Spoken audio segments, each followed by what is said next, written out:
નમસ્કાર મિત્રો, welcome back to my YouTube channel. તમારી ટાટ HSની મુખ્ય પરીક્ષાની તૈયારી સારી ચાલતી હશે, સેકન્ડરીની તૈયારી પણ સારી ચાલતી હશે.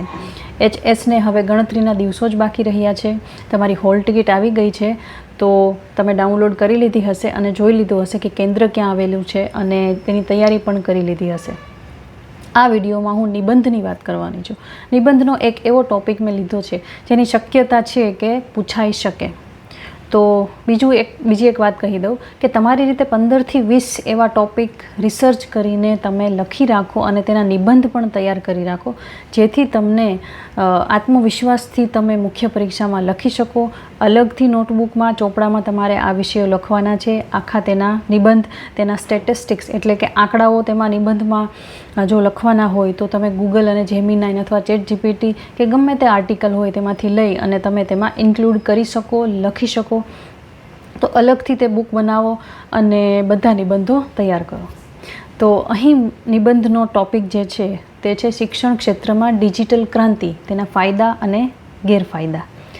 તો પ્રસ્તાવનામાં તમે એ લખી શકો કે અત્યારના હાલના આધુનિક સમયમાં અને માહિતી અને તકનીકી યુગમાં જે ડિજિટલ ક્રાંતિ આવી છે તો મનુષ્યના દરેક પાસા અને ક્ષેત્રને આવરી લીધા છે. તો શિક્ષણ ક્ષેત્ર પણ તેમાંથી બાકાત કેમ રહી જાય?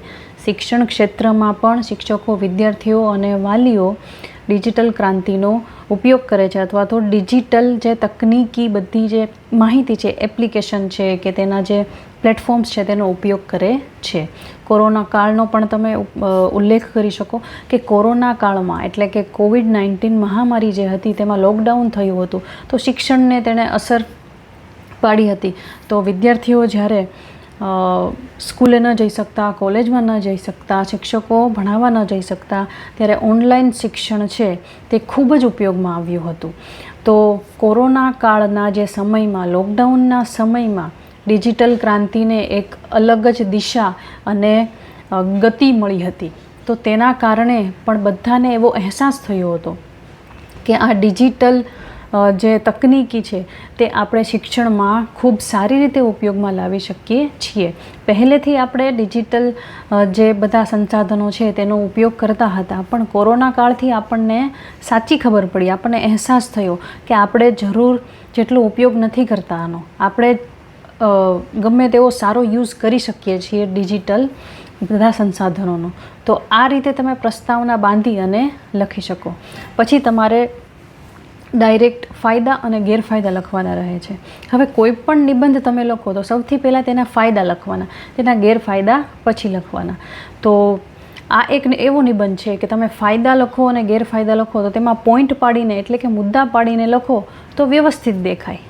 એટલે એવો કોઈ હાર્ડ એન્ડ ફાસ્ટ નિયમ નથી કે નિબંધમાં તમે મુદ્દા પાડીને ન જ લખી શકો. મુદ્દા પાડીને લખી શકો છો, પણ સાવ ટૂંકા મુદ્દા કે ટૂંકા પોઈન્ટ ન હોવા જોઈએ. તમારું વાક્ય છે થોડું લાંબુ હોવું જોઈએ. એવી રીતે તમે મુદ્દા પાડીને લખો તો તે સારી છાપ ઊભી કરે છે. તો હવે ડિજિટલ ક્રાંતિના ફાયદાઓ જોઈએ તો વિદ્યાર્થી છે પોતાની સ્વગતિએ શીખી શકે છે. સ્વગતિ એટલે અમુક વિદ્યાર્થીઓ વધારે સમય લેતા હોય છે, અમુક શીખવામાં, અમુક વિદ્યાર્થીઓ ઓછો સમય લેતા હોય છે, અથવા તો આખા દિવસમાં જ્યારે ટાઈમ હોય ત્યારે વિદ્યાર્થી ટાઈમ કાઢી અને જોઈ શકે છે. માનો કે કોઈ એપ્લિકેશન લીધી હોય શિક્ષણની, કોઈ ટ્યુશનની જે વિદ્યાર્થીએ, તો તેને ગમે ત્યારે જ્યારે ટાઈમ મળે તો રેકોર્ડેડ જે વિડીયો લેક્ચર્સ હોય છે તો તે પોતાના સમય પ્રમાણે તે ભણી શકે છે, શીખી શકે છે અને નોટ્સ બનાવી શકે છે. તો સ્વગતિએ શીખી શકે છે એટલે કે પોતાના ઘરમાં, રૂમમાં બેસી અને પોતાની રીતે પોઝ કરીને અથવા તો રિવાઇન્ડ કરીને અથવા તો ઝડપથી જે સ્પીડ હોય જોવાની તે ઝડપથી કરી અને જોઈ શકે છે, તેની નોટ્સ બનાવી શકે છે સારી રીતે, વચ્ચે આરામ પણ કરી શકે છે. તો આને કહેવાય સ્વગતિએ શીખવું. તો ડિજિટલ ક્રાંતિનો આપણે જે ફાયદો જોઈએ તો વિદ્યાર્થી પોતાની સ્વગતિએ શીખી શકે છે.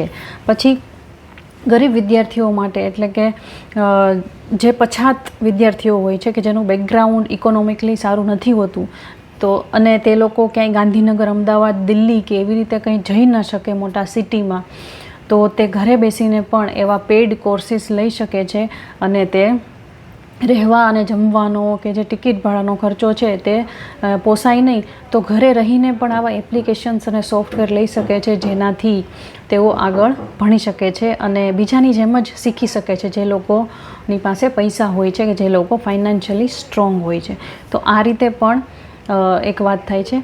પછી ઓનલાઈન શિક્ષણનો એક ફાયદો છે, સમય અને ખર્ચની બચત થાય છે. મેં તમને જેમ કીધું એમ કે કોઈ ક્લાસીસમાં તમારે જવાનું હોય અથવા તો તમે બહારગામ જે ક્લાસીસમાં જોઈન થયા હોય છો, તો તમારો સમય, ખર્ચ અને પૈસાની પણ બચત થાય છે. પછી જોવા જઈએ તો દ્રશ્ય શ્રાવ્ય સામગ્રીથી વિદ્યાર્થીઓને સારી રીતે આવડી જાય છે. એટલે કે માનો કે આપણે વાંચીને શીખતા હોઈએ, ભણતા હોઈએ, અથવા તો શિક્ષક તમને કહે છે, પણ જો તમે ઘરે બેસીને દ્રશ્ય શ્રાવ્ય એટલે કે તમે જોઈ શકો છો, તમે વાંચી શકો છો, તમે ફોરવર્ડ કરી શકો છો, તમે રિવાઇન્ડ કરી શકો છો, તો એ રીતે દ્રશ્ય શ્રાવ્ય સામગ્રીથી તમને વધારે યાદ રહે છે, બિકોઝ તમે રિપીટમાં જોવો છો. માનો કે શિક્ષક તમારી સામે ભણાવે છે તો તે રિપીટ નહીં કરે. ઠીક છે, તમે પૂછો અને તે ભણાવે તે અલગ વાત છે, પણ રિપીટ નહીં કરે. પણ એક રેકોર્ડેડ લેક્ચર જે હોય છે, તો તમે તેને 5 વાર 10 વાર રિપીટેડલી તમે જોઈ શકો છો. તો તે એક દ્રશ્ય શ્રાવ્ય સામગ્રીનો એક ફાયદો થાય છે. એટલે કે આ ડિજિટલ ક્રાંતિનો એક ફાયદો છે. અને આ જે ડિજિટલ ડિવાઇસીસ છે, પ્લેટફોર્મ છે, તેમાંથી તમને અખૂટ માહિતીનો ભંડાર મળે છે. એટલે તમારે જે કોઈ પણ ટૉપિક વિશે ભણવું હોય, તમારું કોઈ પણ ફિલ્ડ હોય, તમારું કોઈ પણ ક્ષેત્ર હોય, તો તમે તેની પાસેથી માહિતી લઈ શકો છો. પણ અલગ અલગ પ્લેટફોર્મ પરથી અલગ અલગ માહિતી, કોઈ એવી રેર માહિતી હોય તે પણ તમને મળી જાય છે. અને એક સચોટ પ્રકારની ફેક્ચ્યુઅલ માહિતી તમને મળે છે, ઓથેન્ટિકેટ કરેલી માહિતી તમને મળે છે. તો આપણે કહી શકીએ કે ડિજિટલ ક્રાંતિનો એક ફાયદો છે કે ડિજિટલ જે પ્લેટફોર્મ છે તે અખૂટ માહિતીનો ભંડાર છે, અને તેમાંથી તમે શીખી શકો છો, ભણી શકો છો અને તમે તમારું કરિયર બનાવી શકો છો. નેક્સ્ટ એવો પોઈન્ટ લખી શકો, દિવ્યાંગ વિદ્યાર્થીઓ માટે, જે ડિફરન્ટલી એબલ્ડ વિદ્યાર્થીઓ છે, તે પછી સ્કૂલના હોય કે કોલેજના હોય કે પછી એવી કોમ્પિટિટિવ એક્ઝામની તમારી જેમ તૈયારી કરતા હો, તો એવા જે દિવ્યાંગ વિદ્યાર્થીઓ છે તેના માટે ખૂબ જ અનુકૂળ થાય છે. બિકોઝ કે તેમને ચાલવામાં તકલીફ હોય છે, અથવા તો કોઈને આંખની તકલીફ હોય છે, સાંભળવાની તકલીફ હોય છે, તો આવી રીતે જે ફિઝિકલી જઈ ન શકે ટ્યુશન કે કોચિંગ ક્લાસને અટેન્ડ કરવા માટે, તો ઘરે બેસીને શાંતિથી તે રેકોર્ડેડ લેક્ચર જોઈ શકે છે, પેઇડ કોર્સિસ લઈ શકે છે. અત્યારે તો યુટ્યુબમાં પણ કેટલા એવા વિડીયો મળી રહી છે કે જે તમને ફ્રીમાં ભણાવે છે. તો આ રીતે દિવ્યાંગ વિદ્યાર્થીઓ માટે પણ એક વરદાન રૂપ છે આ ડિજિટલ ક્રાંતિ. અને હવે તો એવી પણ એપ્લિકેશન આવી ગઈ છે કે ટેક્સ્ટ ટુ સ્પીચ, એટલે કે ટેક્સ્ટને અડીને જે આંખની તકલીફવાળા જે દિવ્યાંગ વિદ્યાર્થીઓ છે, તો તેમાંથી તે સ્પીચ મેળવી શકે છે. પછી એવા ઘણા બધા એપ્લિકેશન આવે છે કે જે આપણને ના ખબર હોય કે દિવ્યાંગ વિદ્યાર્થીઓ માટે આ છે, પણ એવી એપ્લિકેશન્સ આવે છે જે ખૂબ જ ઉપયોગી સાબિત થાય છે. પછી ડિજિટલ ક્રાંતિનું એક એવું પાસું જોઈ લઈએ કે ફાયદો છે કે જે પર્યાવરણને અનુકૂળ હોય છે. કાગળનો ઉપયોગ ઓછો થાય છે. આપણને ખબર છે કે વૃક્ષમાંથી કાગળ બને છે. જેમ આપણે કાગળનો ઉપયોગ કરશું, વધારે બગાડ કરશું, તો એ રીતે વૃક્ષો પણ વધારે કપાશે. તો આપણે અત્યારે પીડીએફનો ઉપયોગ વધારે કરીએ છીએ. માનો કે કોઈ બુક છે, તો તમને એમ થાય કે આ બુક પીડીએફ છે મારી પાસે, તો મારે બુક લેવાની જરૂર નથી, પૈસાનો વ્યય કરવાની જરૂર નથી. તો એ રીતે તમે પીડીએફમાંથી વાંચો છો, તો તે રીતે પર્યાવરણને અનુકૂળ પણ થાય. અથવા તો તમે તમારી બાઇક કે કાર લઈને પણ તમે કોચિંગ ક્લાસમાં અથવા તો દૂર જતા હો, તો તમારું પેટ્રોલ અને ડીઝલ પણ બચે છે, જેનાથી પર્યાવરણને ફાયદો થાય છે. તો આ રીતે એક પાસું તમે લખી શકો. આ એક સરસ ફાયદો છે, સરસ પોઈન્ટ છે. નેક્સ્ટ એવો ફાયદો થાય કે તરત જ તમને મૂલ્યાંકન મળી રહે. તમે સ્કૂલ કે કોલેજમાં ટેસ્ટ આપતા હો, મૂલ્યાંકન તમારું થતું હોય, તો થોડાક દિવસો પછી તમને માર્ક્સ મળશે. પણ જો તમે કોઈ કોચિંગ ક્લાસ તમે ઓનલાઈન લીધેલા હોય, પેઇડ કોર્સિસ તમે લીધા હો, તો તરત ને તરત જે મોડેલ પેપર તમે સોલ્વ કર્યું હોય છે, તો તરત તમને મૂલ્યાંકન મળી રહે એવી ફેસિલિટીઝ હોય છે. તો તરત એટલે કે ત્વરિત મૂલ્યાંકન મળી રહે છે. ડિજિટલ ક્રાંતિનો આ એક ફાયદો છે. પછી છેલ્લો એક ફાયદો કહી દઉં કે તમે ગમે તે કૌશલ્ય, ગમે તે સ્કિલ ડિજિટલ ક્રાંતિથી, ડિજિટલ ડિવાઇસ કે એપ્લિકેશનથી શીખી શકો છો. અને તે પણ અધ્યયન, જે નૂતન કૌશલ્યો હોય છે, જે હમણાંના હાલમાં જે ખૂબ જ ઉપયોગી આવતા એવા કૌશલ્યો હોય છે કે જેમાં તમે પ્રવીણ થઈ શકો, હોશિયાર થઈ શકો છો. અને તે કૌશલ્ય શીખી અને તમે તેમાંથી પૈસા કમાઈ શકો, તમારું કરિયર બનાવી શકો, તમારા માતા પિતા, પતિ પત્ની, બાળકોને, તમારા આખા પરિવારને સારી એવી લાઈફ આપી શકો. તો એ રીતે તમે ડિજિટલ ડિવાઇસનો એવો ઉપયોગ કરો, ડિજિટલ પ્લેટફોર્મ્સનો, કે તમે એવી ઘણી બધી સ્કિલ્સ શીખી શકો, કે મેનેજમેન્ટની સ્કિલ છે, કે માર્કેટિંગની સ્કિલ્સ છે, કે કમ્યુનિકેશનની સ્કિલ્સ છે, ફેશનને લગતી સ્કિલ્સ છે, અથવા તો તમે કોમ્પિટિટિવ એક્ઝામની તૈયારી કરો છો, અથવા તો શિક્ષક બનવા માંગો છો, તે પણ આ બધી સ્કિલ્સમાં અંડર જ આવે છે. આવા કૌશલ્યો શીખી ડિજિટલ ડિવાઇસ અને પ્લેટફોર્મ્સનો સહારો લઈ અને તમે ડિજિટલ ક્રાંતિનો ઉપયોગ કરી શકો છો, અને આ એક મોટો ફાયદો છે. તો આ હતા ડિજિટલ ક્રાંતિના એટલે કે ડિજિટલ પ્લેટફોર્મના ફાયદા શિક્ષણમાં. હવે તેના ગેરફાયદાઓ પણ હોય છે, કેમ કે કોઈ પણ નવી વસ્તુ, કોઈ પણ ઇનોવેશન થાય છે આ દુનિયામાં, તો તેના ફાયદાઓ પણ હોય છે અને ગેરફાયદાઓ પણ હોય છે. સિક્કાની બંને બાજુ હોય છે. તો ગેરફાયદાઓ પણ આપણે લખવાની છે. સૌથી મોટો ગેરફાયદો મને તો પર્સનલી અંગત રીતે એવું લાગે કે જે શિક્ષક તમને સામે રહીને પ્રત્યક્ષ ભણાવતા હોય, તો એનાથી વધારે સારું શિક્ષણ ક્યાંય નથી હોતું. કેમ? તો મારી પાસે એક એવો પોઈન્ટ છે કે શિક્ષક તમારી સામે જોવે છે, દરેક વિદ્યાર્થીની સામે જોવે છે, એટલે કે આઈ કોન્ટેક્ટ થાય છે. આંખેથી જે જોવે છે અને જે રીતે શીખવે છે, અને જે શિક્ષકની હાજરી હોય છે, તો વિદ્યાર્થીઓને અડધું શિક્ષણ, અડધો ટોપિક કે અડધો વિષય તો તેમને આમ જ સમજાઈ જાય છે. કેમ કે શિક્ષક સામે હોય છે તો આત્મવિશ્વાસ હોય છે કે આ શિક્ષક અમને ભણાવે છે, ભણાવી દેશે, અમને હજી આવડતું નથી તો આવડી જશે. તો પ્રત્યક્ષ શિક્ષણ જે શિક્ષક આપે છે તેનાથી વધારે સારું, તેનાથી વધારે કંઈ નથી હોતું. તો આ એક ગેરફાયદો છે કે શિક્ષક તમારી સામે છે, પણ તે મોબાઈલમાં છે, લેપટોપમાં છે, કે પછી ટેબ્લેટમાં છે. તો આ રીતે એક એનો ગેરફાયદો છે કે શિક્ષક પ્રત્યક્ષ નથી હોતા, એટલે તમને તેની હાજરી ખલતી હોય છે. તો એ રીતે વિદ્યાર્થીઓને થોડું એની શીખવાની જે સ્પીડ છે તે થોડી ઓછી થઈ જાય છે. તો આ એક પોઈન્ટ તમે સારી રીતે લખી શકો. હવે ક્યારેક એવું થાય કે ઓનલાઈન તમે ભણતા હો, તમારા ઘરમાં લાઇટ જતી રહે, અથવા તમારા ઘરમાં વાઈફાઈ હોય, અથવા તો તમારી ઇન્ટરનેટની સ્પીડ ધીમી થઈ જાય. તમે કોઈ એવા ગ્રામીણ વિસ્તારમાં, અંતરિયાળ વિસ્તારમાં રહો છો કે જ્યાં ઇન્ટરનેટની જે ઝડપ છે તે ઓછી આવે છે, તમારે ક્યાંય એવી જગ્યા ગોતવી પડે છે કે અહીંયા ઇન્ટરનેટની સ્પીડ સારી આવે છે. તો આવી પ્રતિકૂળતા જે આવે છે, તો તેના લીધે આ એક ગેરફાયદો દેખાઈ આવે છે. અથવા તો લાઇટ જતી રહી છે, અથવા તો તમારી પાસે સારો એવો મોબાઈલ નથી. કોઈ લોકો પાસે પૈસા હોય છે, કોઈની પાસે નથી હોતા.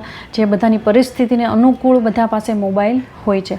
તો તે રીતે આનો આ એક મોટો ગેરફાયદો કહી શકાય. નેક્સ્ટ એવો પોઈન્ટ છે ગેરફાયદામાં કે વિદ્યાર્થીઓ કલાકો સુધી ડિજિટલ ડિવાઇસની સામે બેઠા રહે છે, મોબાઈલ, લેપટોપ કે ટેબ્લેટ જે પણ યુઝ કરતા હોય, તો તેમને સ્વાસ્થ્ય સંબંધી સમસ્યાઓ થઈ શકે છે.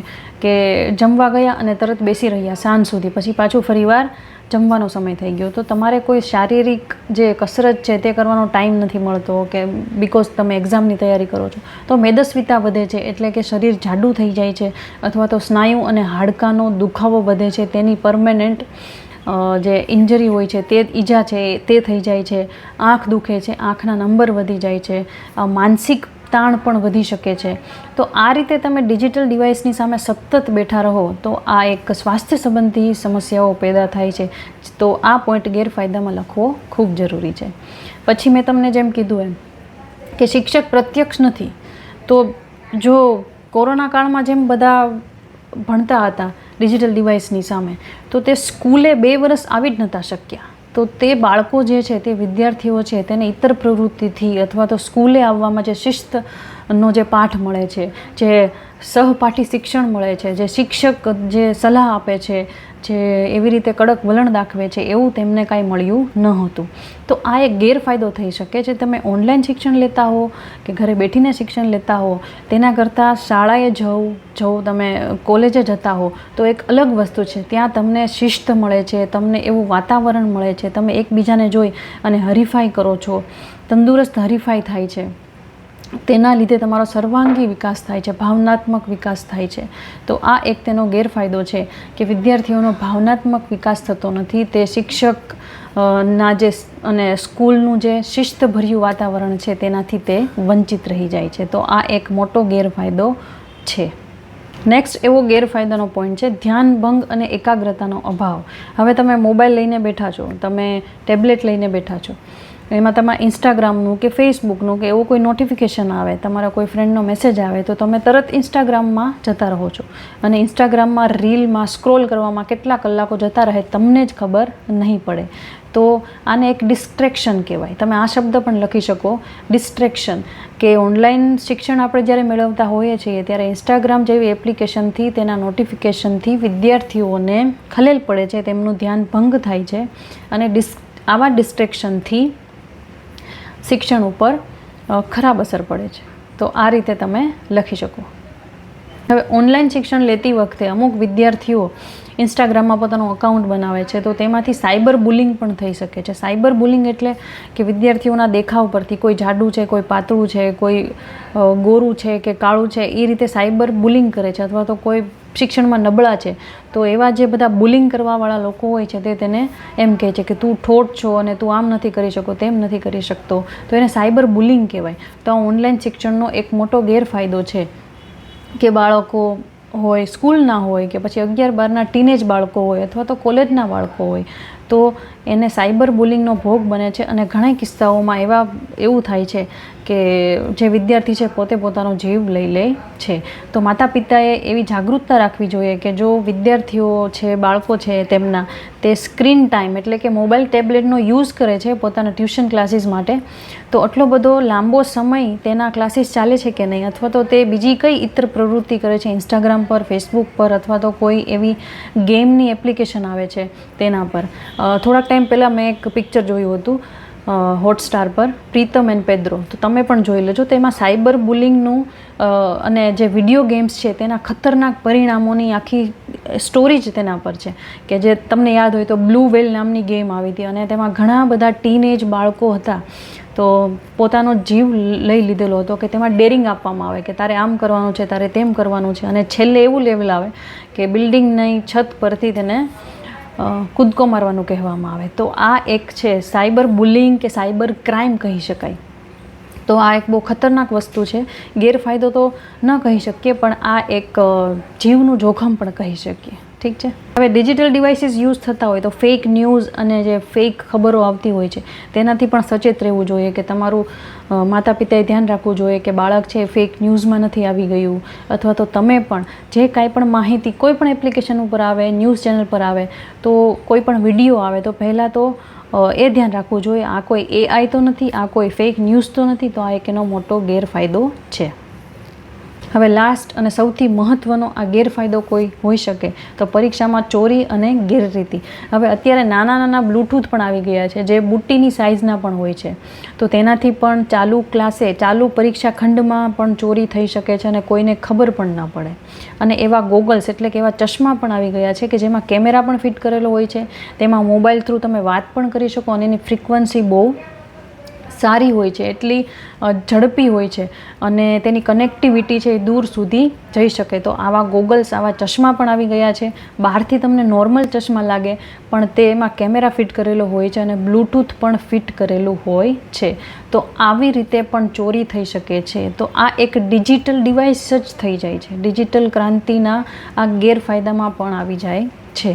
હવે કોઈ પણ જો સ્ટેટિસ્ટિક હોય કે તમે રિસર્ચ કરેલું હોય કે કોઈ પણ સંસ્થાએ એવા આંકડા બહાર પાડેલા હોય કે ડિજિટલ ક્રાંતિથી વિદ્યાર્થીઓમાં કેવા જોખમ હોય છે કે કેવા ગેરફાયદા છે અથવા તો ફાયદા છે, તો એવા તમારે મને કમેન્ટ્સમાં જણાવવાના છે કે આ સંસ્થાએ અથવા તો આ રીતે કોઈ રિસર્ચ થયેલું હતું અને આવા આંકડાઓ છે કે આટલા વિદ્યાર્થીઓમાં ખરાબ અસર પડી હતી, આવી રીતે ઘણા સારા ફાયદાઓ છે. તો એવા આંકડાઓ છે તમારે કમેન્ટ્સમાં મને શોધી અને જણાવવાના છે.